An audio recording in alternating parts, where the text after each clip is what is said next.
Estamos en La Hora de Maquiavelo, versión online, y estábamos con el autor de este libro, vamos a mostrar por acá, ahí, uy, qué difícil, Comunicación Política, que es un manual que, entre otros, escribió Mario Riorda, que podríamos definirlo como uno de los tipos que, además de estar asesorando al gobierno nacional, al gobierno de Mendoza, tantos gobiernos provinciales, que más estudia la gestión de la comunicación en una crisis, ¿no? Y estábamos hablando del caso de, bueno, una de las preguntas que se hacen, ¿no? Yo tiro una serie de preguntas que uno va haciendo. ¿Quién debe dar la cara? Bueno, vamos más atrás.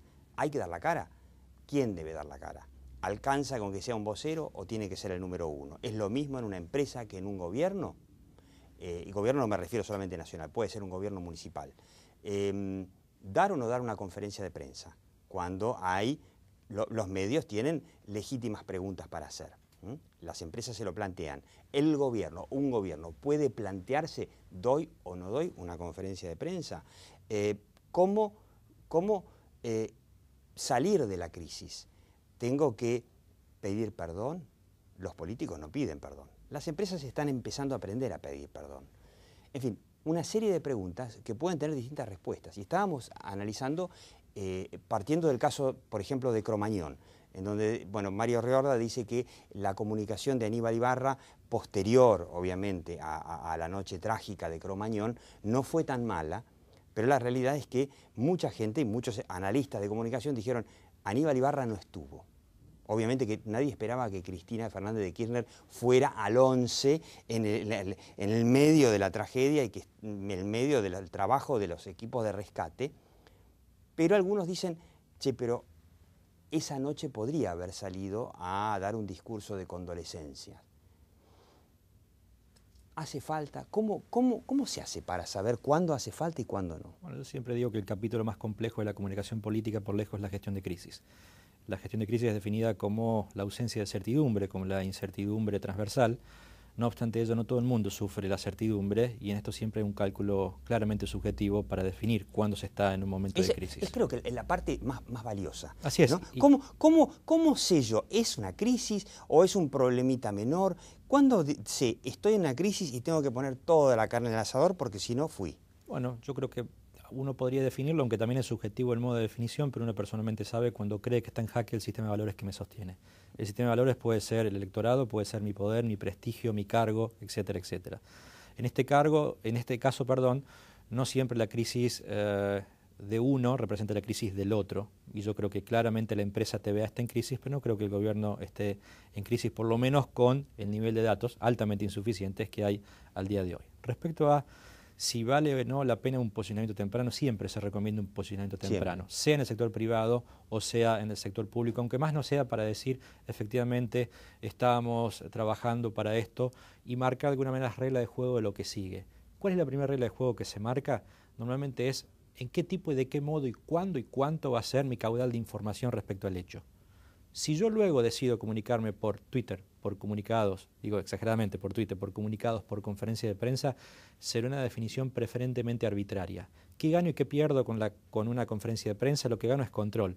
¿Qué pierdo? Que todo lo que no responda a alguien oficialmente lo empiezan a responder las terceras personas. Claro, ¿Quiénes? Claro, ahí está, los expertos está el tema. que hablan del tema, claro, que son convocados al momento, las víctimas, los damnificados y lo complejo que tiene la crisis del sector público, en general la crisis política respecto a la crisis del sector privado, es que el concepto que en inglés se denomina stakeholder, que es el involucrado, en el caso de lo privado normalmente es el involucrado directo y el involucrado indirecto. En el sector político, cualquier pero en el caso de una empresa privada, el involucrado directo o indirecto puede ser también mucha gente si es una empresa de servicios, sí, por supuesto, masivos, pero ¿no? altamente acotado. En cambio, en la gestión política, ¿quién es involucrado directo e indirecto? El ciudadano común, cualquiera. Claro. Solo con la condición, en este caso, es la Argentina, 40 millones de todo el mundo argentinos. opina. Exacto. Esto es lo que lo vuelve complejo al tema. Entonces, ahí hay un primer dilema, es ¿de qué tipo es mi posicionamiento temprano?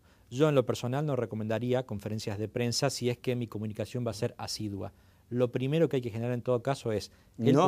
Hago replay. No recomendarías conferencia de prensa si vas a hablar, a comunicarte de manera seguida. Así es, con una regularidad que es la que uno normalmente presenta al momento de posicionarse sobre el hecho. Por ejemplo, comunicaré con en una comunicados. hora, comunicaré en 2 horas, lo daré a través de comunicado. ¿El responsable será tal o seré yo mismo? Digo, es el enmarque, el primer momento en donde uno encuadra el relato de la crisis desde la perspectiva de uno. Ahora, ¿cuál es el riesgo que tienen las crisis? Esto en general, tanto en lo privado como en lo público, pero se hace mucho más complejo en situaciones, por ejemplo, de alto nivel de sensibilidad, cuando hay muertos, como lo que sucedió esta semana, que son los riesgos que es tan peligroso posicionarse tempranamente diciendo yo no tengo la culpa, Claro. como también el otro extremo es yo soy el responsable total. Claro. Por eso muchas veces el encuadre inicial no siempre se recomienda que sea la máxima instancia jerárquica o políticamente hablando.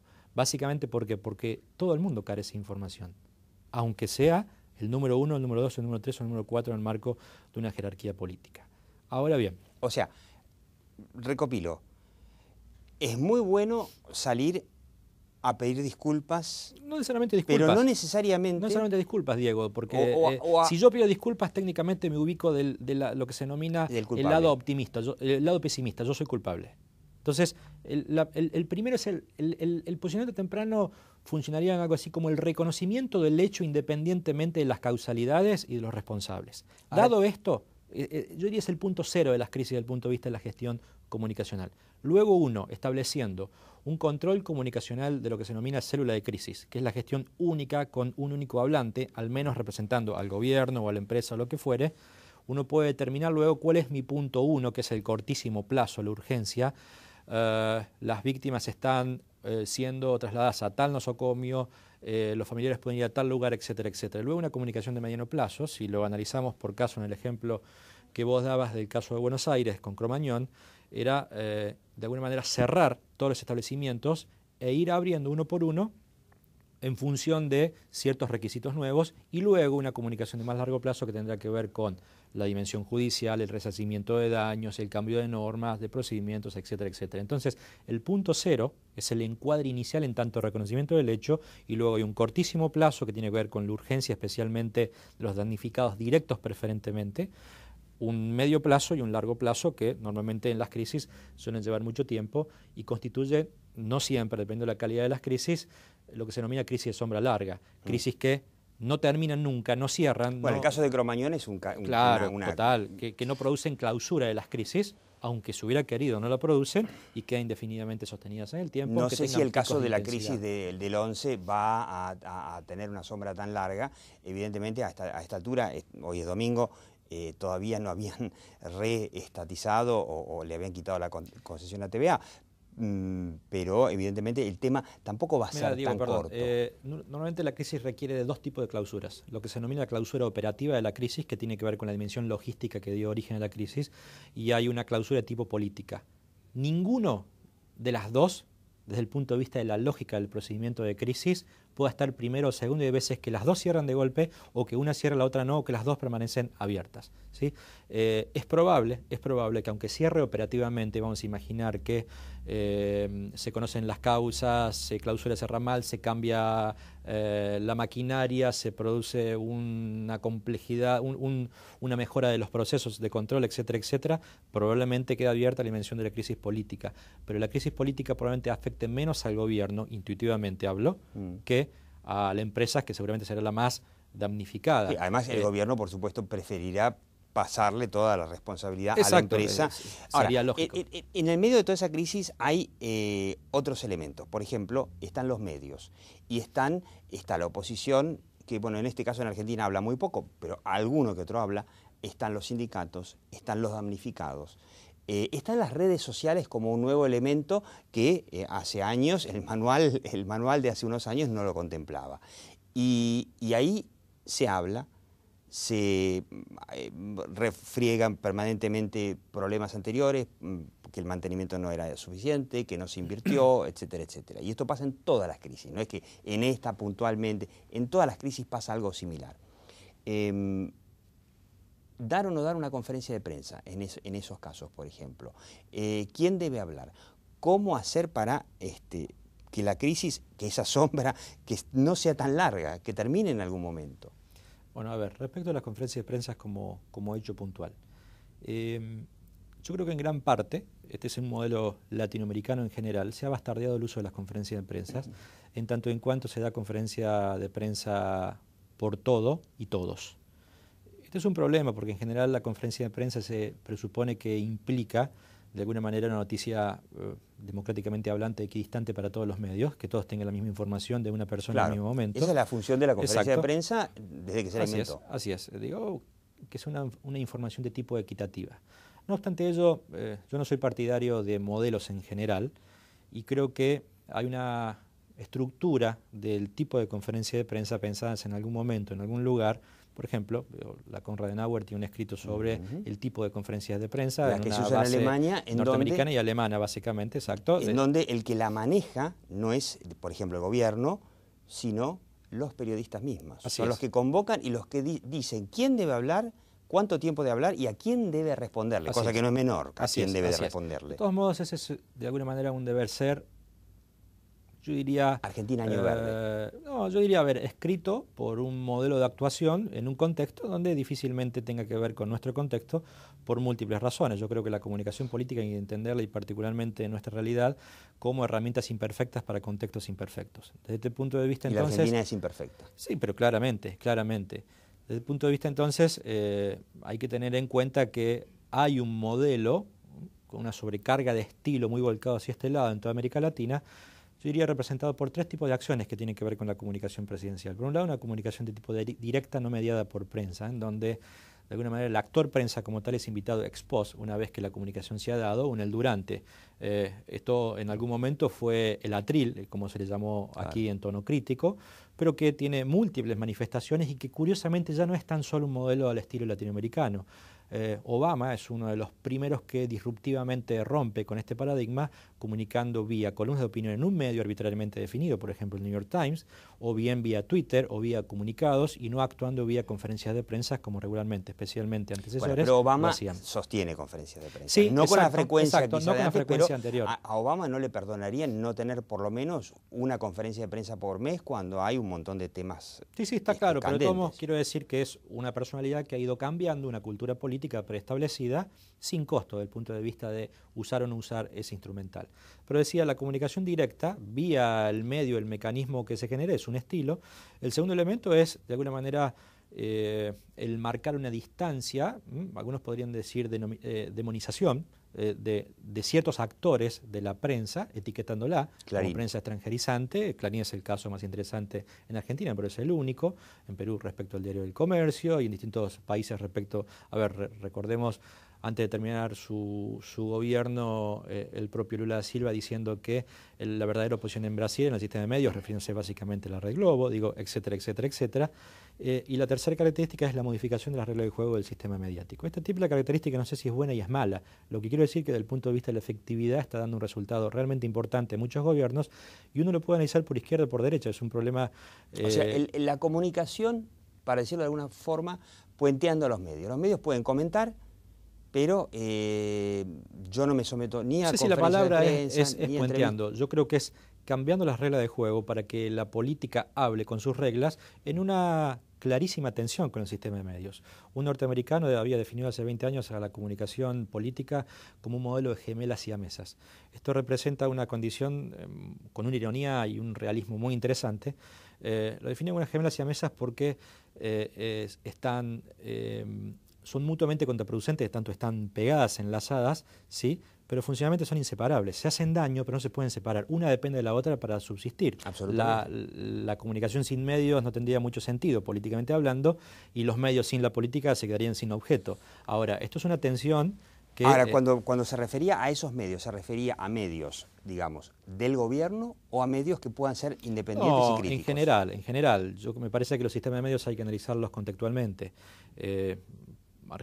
América Latina tenía algunos sistemas característicos donde Brasil era el epicentro y Argentina no era muy distinto a lo que se denomina el monopolio en cruz, un medio dominante.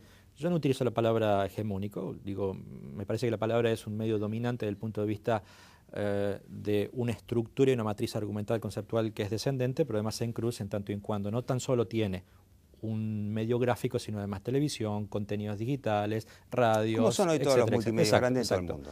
Una de las características que Argentina está viviendo en la actualidad es que ha tenido una pérdida de credibilidad en ese momento desde hace, diría, 3 años, 4 años del medio dominante, pero no significa que otro lo haya ganado. Lo que ha generado, de mi punto de vista, es al que un medio preponderante o dominante pierde credibilidad, ha generado una cultura del zapping, donde no le creo a este grandote y poderoso histórico, pero tampoco le termino de creer al otro sistema de medios, y este zapping informativo genera una aleatoriedad bien interesante, que en parte se resuelve por los medios nacionales, pero en parte, esto es muy interesante porque la nueva ley de medios, pero incluso de modo preexistente a la nueva ley de medios, Argentina está gestando un proceso que representa claramente uno de los tips que en algún momento una dupla de autores norteamericanos lo definieron como una de las características de la norteamericanización del sistema de medios, que es que los medios locales priman a los efectos electorales o a la generación de tendencias políticas mucho más que los medios nacionales.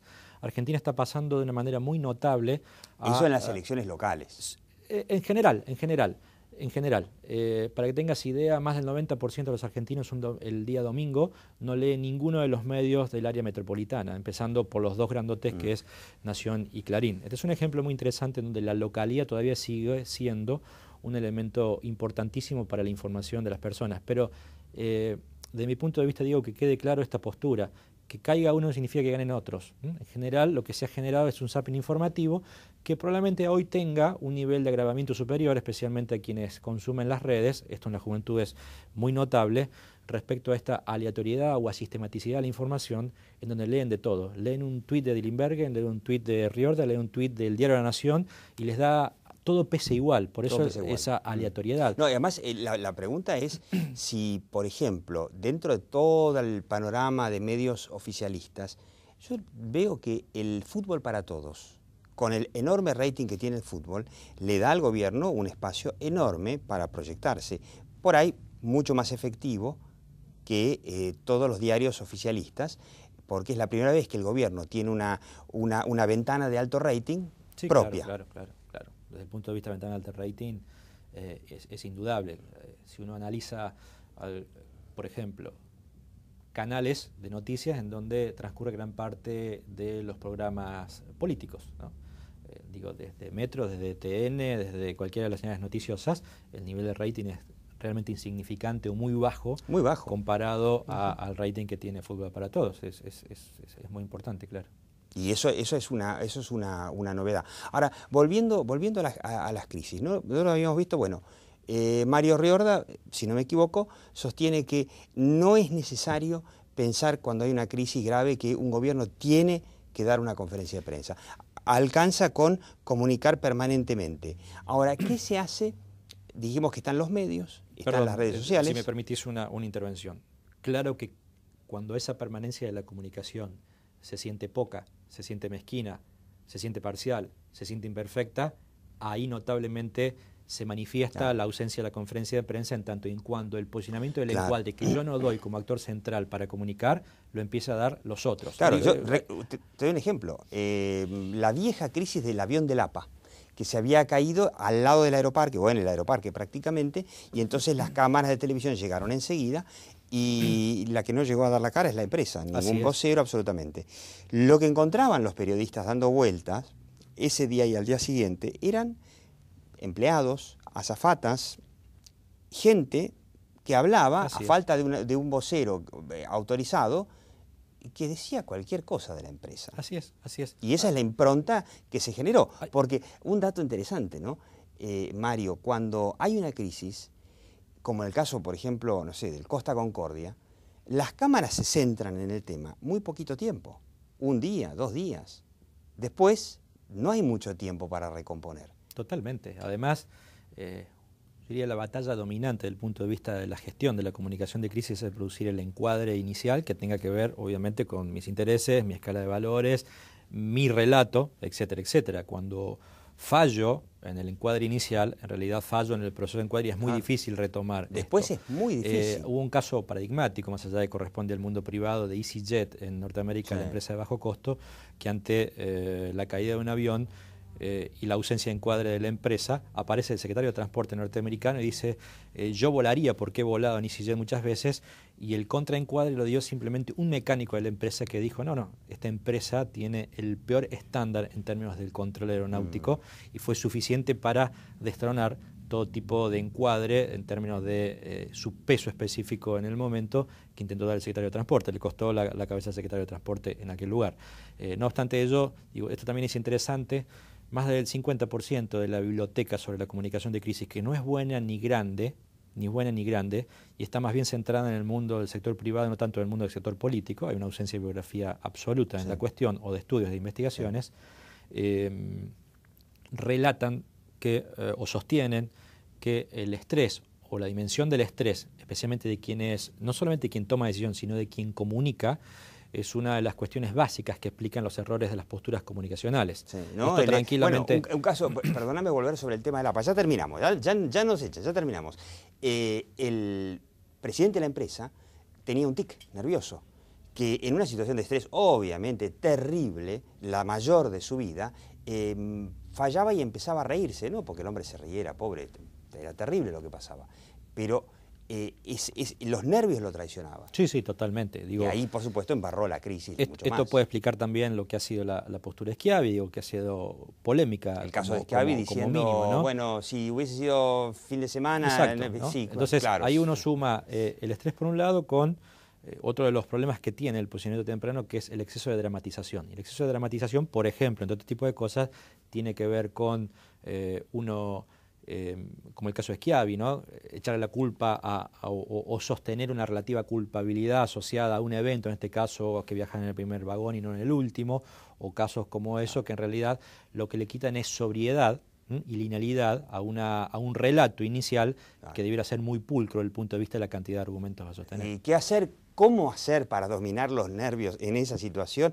Ese será otro capítulo y lo vamos a invitar a Mario Riorda, usted lo escuchó, bueno, es autor de una serie de libros, además de asesor del gobierno y, como yo le digo, ojalá en todas las áreas, repito el comentario que hice en el programa que usted lo puede repasar aquí al lado, en todas las áreas, en economía, en transporte, en energía, hubiera gente tan capacitada como tiene el gobierno en materia de comunicación. Uno de los ejemplos es Mario Riorda, y vamos a tener que profundizar cómo hace un vocero en medio de una crisis para dominar y no salir, bueno, el caso de British Petroleum, y termino, el último ejemplo, el terrible accidente petrolero de BP en el Golfo de México, y el gerente general de la compañía diciéndoles a los periodistas más o menos así a la semana: déjenme de jorobar, yo quiero tener mi vida. Y la gente preguntó, ¿y la vida de los damnificados qué? Diego, termino con lo último y rápido.